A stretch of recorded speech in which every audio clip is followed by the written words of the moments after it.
We begin tonight with that tragedy on the Southfield Freeway where we've learned a 9-year-old boy has died after a crash. It happened just after 7:30 last night in the southbound lanes near 8 Mile.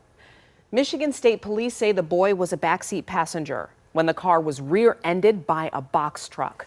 And while testing is underway to determine if drugs impair the judgment of that truck driver, state police say the boy's death is a tragic reminder of the importance of wearing seatbelts. 7 Action News reporter Kimberly Craig has the sad but critical message from state police.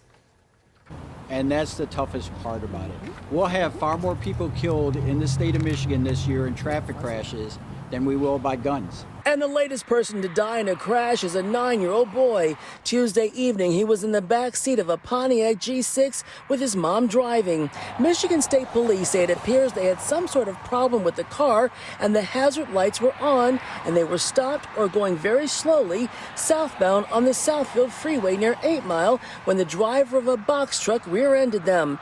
The mother and another child in the front seat survived.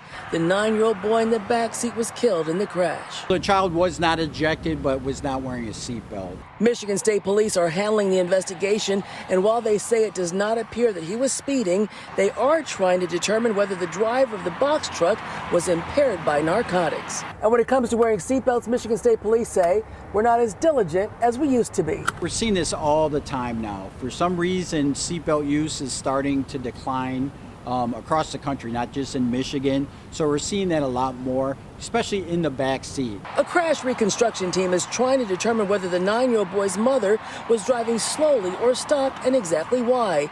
Information from the black boxes of both vehicles could determine that as well as speed. And when it comes to seatbelts in Michigan, state police say everyone in a vehicle should be wearing one, including adults in the back seat. And if you're behind the wheel, be an alert driver. If we could eliminate excessive speed, not wearing a seatbelt, distracted driving, and following too closely, all the traffic reporters would have to retire because our crashes would go down so dramatically. Parents, you got to buckle them kids in. You got to. Michigan State Police will forward their findings to the prosecutor's office and say not just one, but both drivers could face charges. In Southfield, Kimberly Craig, 7 Action News.